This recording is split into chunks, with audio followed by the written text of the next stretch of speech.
Welcome students, study at the Uttarakhand के online platform में आपका स्वागत है। हम लोग उत्तराखंड का इतिहास लेकर चल रहे थे, जिसमें हम लोगों ने अभी तक परमार वंश तक हमने कंप्लीट कर लिया था। चंद, परमार और प्राचीन राजवंश भी हम लोगों ने देख लिए थे। अब जो हमारा फोकस रहेगा वो रहेगा गोरखा शासन पर। गोरखा शासन किस प्रकार कुमाऊं में शासन करता है और फिर बाद में गढ़वाल पर शासन करता है। तो जैसा कि आपको पता है कि बेसिकली कुमाऊं पर जब गोरखा शासन स्टार्ट हुआ था, उसका प्रारंभ तब हुआ था जब महेंद्र चंद्र जो अंतिम राजा थे कुमाऊं वंश के, वो गद्दी पे बैठे थे। और उसी के समय में हर्षदेव जोशी जो उनके दीवान थे दीपचंद के, उनका बहुत ज़्यादा ही योगदान कहा जाता है कुमाऊं में उथल पुथल में। और उनको विभीषण की भी संज्ञा दी जाती है। कई लोग उनको कुमाऊं को शिवाजी भी कहते हैं। कई प्रकार की उनको संज्ञा दी जाती है, ठीक है। तो उन्होंने गोरखाओं को फिर आमंत्रित किया।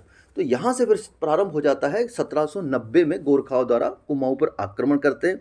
फिर धीरे धीरे धीरे पूरे कुमाऊं और फिर उसके बाद में गढ़वाल में किस प्रकार वो आधिपत्य स्थापित करते हैं, फिर अपना गोरखियाली शासन स्थापित करते हैं। और वो गोरखियाली शासन बहुत ही मतलब अन्यायपूर्ण, अत्याचारपूर्ण शासन कहा जाता है।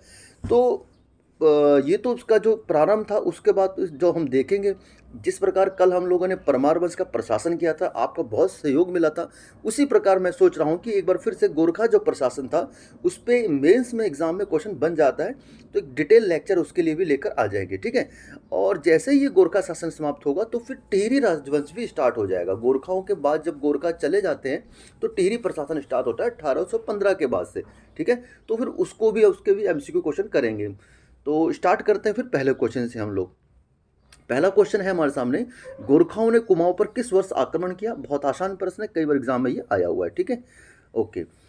1790 में हवाला भाग के साधारण युद्ध में किसे हराने के पश्चात गोरखाओं ने अल्मोड़ा पर अधिकार कर लिया। तो अंतिम शासक था महेंद्र चंद। इनको हराने के बाद अल्मोड़ा पर अधिकार कर लिया था, ठीक हो गया। ओके।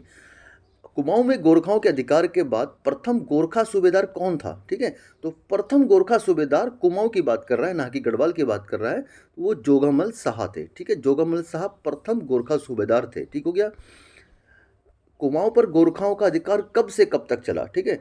तो यह जो चला था ये दोनों जगह, आप जैसे कुमाऊं पे अधिकार कर लिया, उसके बाद गढ़वाल पे भी कर लिया। फिर 1815 के बाद जो गढ़वाल में सुगोलू की संधि हो जाती है 1816 में, 1815 में तो युद्ध होता है। तो फिर उसके बाद क्या होता है कि दोनों जगह से ये समाप्त हो जाता है। कुमाऊं पर गोरखों का अधिकार कितने वर्ष रहा, तो आप काउंटिंग करके देख सकते हैं। लगभग 25 वर्षों का इनका शासनकाल रहा था, ठीक है। 25 वर्षों का शासनकाल रहा था। ओके। कुमाऊं में द्वितीय गोरखा सूबेदार कौन बना था। गोरखा सूबेदार की पूरी लिस्ट है, आपने उम्मीद करता हूं आपने पढ़ रखी होगी, ठीक है। तो उसी अकॉर्डिंग में आपको काजी नरसिंह जो थे वो द्वितीय गोरखा सूबेदार बनाए गए थे, ठीक हो गया। नेक्स्ट क्वेश्चन देखते हैं, गोरखा लोग निम्न में से किन चीज़ों को अधिक मानते थे, ठीक है। तो मान्यता के आधार पर वो ना तो ज़्यादा हिंदू को मानते थे ना किसी अन्य को मानते थे, वो ब्राह्मणों को ज़्यादा मानते थे, ठीक है। ब्राह्मणों का ज़्यादा वो सम्मान करते थे। नेक्स्ट देखते हैं, निम्न में कठुआ किसे कहा जाता था। अब कठुआ शब्द का जिक्र आता है गोरखा प्रशासन के संबंध में। तो कठुआ कहा जाता था ब्राह्मण दासों को कहा जाता था। जो ब्राह्मण दास होते थे उनको कठुआ कहा जाता था। इंपॉर्टेंट क्वेश्चन एग्जाम में आ सकता है कि गोरखा शासन के समय कठुआ किसको कहा जाता था, ठीक है। यह मैच करने के लिए भी आ सकता है। नेक्स्ट क्वेश्चन देखते हैं, गोरखा शासन में न्यायाधीश को क्या कहा जाता था। जो न्यायाधीश होता था वो क्या कहा जाता था, तो विचारी कहा जाता था। आप इसमें परेशान नहीं होंगे, इसके लिए एक मैं लेक्चर में इसको प्रशासन व्यवस्था लेके आ जाऊंगा, जिसमें सारी चीज़ें हम लोग कवर कर लेंगे, जिसे जैसे हमने टेरी शासन हमने कवर किया था, ठीक है। तब तक क्वेश्चन हम लोग देख लेते हैं। पेंशन प्राप्त अधिकारी को गोरखा काल में क्या कहा जाता था। जो पेंशन प्राप्त अधिकारी होते थे उनको गोरखा काल में क्या कहा जाता था, ठाकुरिया कहा जाता था, ठीक है। ठाकुरिया कहा जाता था। ओके। निम्न में जागरिया या जागचा किसे कहा जाता था, ठीक है। तो जागरिया जो कार्यरत सैनिक होते थे उन्हें जागरिया या जागचा कहा जाता था, ठीक है। नेक्स्ट देखते हैं, दसाई या दशहरा किनका प्रिय त्यौहार है, ठीक है। दसाई, अब एग्जाम में इस प्रकार से बन सकता है, ठीक है। दसाई, दशहरा हटा देगा वहाँ से, ठीक है, और दसाई बोल देगा। दसाई उत्तराखंड के इतिहास में दसाई कौन से प्रशासन का सबसे प्रिय त्यौहार माना जाता था। तो इस प्रकार से क्वेश्चन बन जाता तो गोरखों का प्रिय त्यौहार माना जाता है, ठीक है। अभी हम गोरखे पढ़ रहे हैं तो आपके लिए आसान होगा, लेकिन एग्जाम में कंफ्यूज कर देता है छोटी छोटी टर्म्स ना। ओके। अब देखिए, सही कथन का हमें चयन करना है, तो सही कथन चयन कर लेते हैं। गोरखा लोग नाई को नौ कहते थे, ठीक है। तो गोरखा लोग नाई को नौ कहते थे, ये बिल्कुल ठीक है।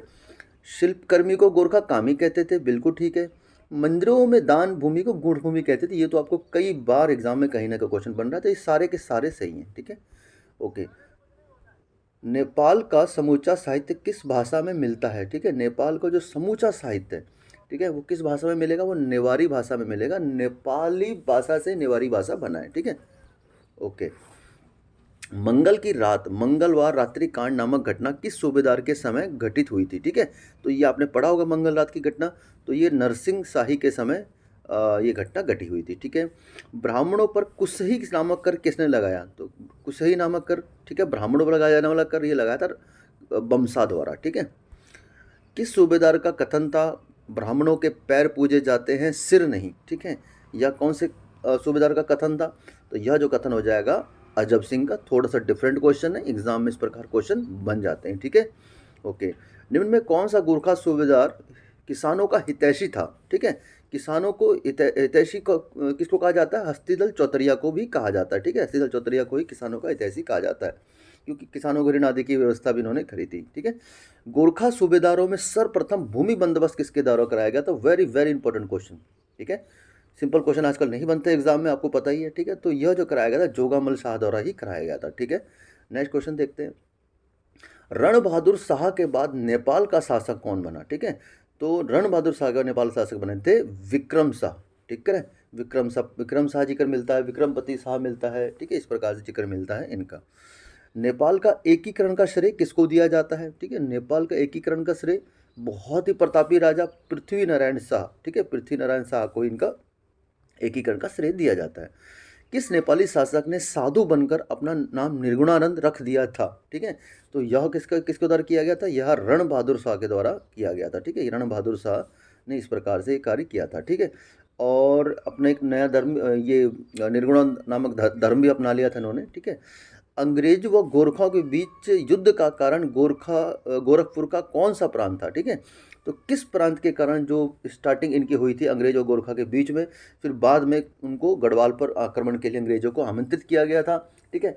तो ये कौन सा क्षेत्र था गोरखपुर में? ठीक है, तो गोरखपुर का यह जो था बुटवल प्रांत के कारण ही यह युद्ध प्रारंभ हुआ था।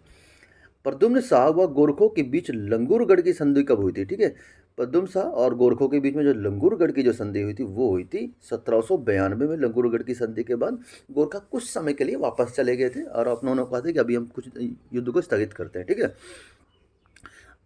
18वीं सदी तक नेपाल में छोटी छोटी कितनी ठकुराइयाँ थी? ठीक है, तो छोटी छोटी जो परगने थे उनको ठकुराइयाँ कहते थे वहाँ पर। तो कितनी ठकुराइयाँ थी टोटल? तो ये थी लगभग एग्जाम में वैसे इस प्रकार से क्वेश्चन तो नहीं बनता है, फिर भी क्योंकि इसमें अलग अलग डाटा हो सकता है, तो 24 थी, ठीक है। ठीक है, आगे बढ़ जाते हैं। निम्न में गोरख्याली क्या है? तो गोरख्याली एक तरह से आपका गोरखाओं का अत्याचारपूर्ण अन्यायपूर्ण शासन को ही गोरख्याली शासन कहा जाता है, ठीक है। अगला क्वेश्चन देखते हैं। निम्न में कौन सा कथन सत्य है? देखते हैं। सच व झूठ का पता लगाने के लिए दिव्य अग्नि परीक्षा होती थी, बिल्कुल ठीक है। दिव्य अग्नि परीक्षा 3 प्रकार की होती थी, आपको पता ही है, दीपदान आदि वगैरह प्रथा थी, तो ये दोनों के दोनों ठीक हो जाएंगे, तो ऑप्शन सी ठीक है यहाँ पे। नेक्स्ट देखते हैं। 1790 में अल्मोड़ा अधिकार के समय नेपाल का नरेश कौन था? ठीक है, तो यहाँ पर आपका जो इनका गोरखा सूबेदार की बात नहीं कर रहा कि उसने किसने आक्रमण किया था, तत्कालीन समय में नेपाल का सूबेदार कौन था? ये एग्जाम में कई बार क्वेश्चन बन जाता है। तो रण बहादुर शाह तत्कालीन समय में नेपाल के नरेश थे, ठीक है। गोरखा सैन्य को प्रमुख हथियार खुखरी बनाने का प्रमुख केंद्र कौन था? ठीक है, अब एग्जाम में ये कभी नहीं पूछेगा कि गोरखाओं का प्रमुख हथियार कौन सा है, ये चले गए इस सब टाइप का क्वेश्चन पूछने वाले दिन, ठीक है। अब ये देखिए इनको बनाने का प्रमुख केंद्र कौन सा था? ठीक, खुखरी बनाने का ये क्वेश्चन पूछ सकता है एग्जाम में, तो वो था गढ़ीनगर। अब गढ़ीनगर तो आपको लग रहा है कि ये होगा, अगर एग्जाम में नेपाल के 1-2 और नगर दे देगा तक आप कन्फ्यूज़ हो सकते हैं, ठीक है। तो आप बड़े ध्यान से चीज़ों को चलिएगा। निम्न में किस जाति के लोग खुकरी बनाते थे? अब देखिए खुकरी से किस प्रकार क्वेश्चन पूछ रहे हैं, हम सोच रहे हैं कि एग्जाम में पूछा जा रहा है कि कौन सा हथियार प्रमुख था, अब देखिए कहाँ कहाँ से घुमा के ला रहे हैं, ठीक है। तो ये जो खुकरी जो बनाते थे ये नेवार जाति बनाते थे, ठीक है। यहाँ पर थापा दे रखा है, पवार तो चलो ऑप्शन एग्जाम में नहीं देगा, यहाँ दे रखा है इन्होंने, एक आधा और ऑप्शन दे देगा, नेपाल की 2-4 जाते दे देगा, तो वहाँ पर कन्फ्यूजन हो सकता है, खुकरी क्वेश्चन में परेशान कर सकता है, ठीक है। तो अगला देखते हैं हम लोग। गढ़वाल एवं कुमाऊं में घरों की छतों पर महिलाओं के चढ़ने की पाबंदी किसके द्वारा लगाई गई थी? ठीक है, तो यह जो थी गोरखों द्वारा। बहुत अन्यायपूर्ण शासन था, ठीक है, आप देखेंगे। निम्न में किस जगह के तीर्थ यात्रियों के लिए गोरखों ने सदाव्रत लगाया था? ठीक है, सदाव्रत लगाया था। यह जो लगाया गया था यह उपयुक्त सभी के लिए तीर्थयात्री केदारनाथ, बद्रीनाथ, जागरण सभी के लिए सदाव्रत नामक कर लगाया गया था। ठीक है। 1796 ईस्वी में सूबेदार महावीर थापा ने किस मंदिर का जीर्णोद्धार कराया था? ठीक है। अमर सिंह थापा का तो हम लोग कई बार जिक्र समझते हैं। अमर सिंह थापा ने गंगोत्री मंदिर का जीर्णोद्धार या निर्माण कराया। ठीक है। तो इनके बारे में तो शायद ही आपने पढ़ा होगा, तो बहुत अच्छी बात है। ठीक है, महावीर थापा के बारे में।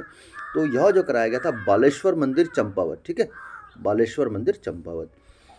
अगला, गोरखाओं के कितने प्रकार की दिव्य अग्नि प्रचलित थी? तो ये हम ही पढ़ चुके 3 प्रकार की। ठीक है। और गोरखाओं का प्रिय त्यौहार कौन सा था? तो गोरखाओं का जो प्रिय त्यौहार माना जाता है वो दसाई या दशहरा। ठीक।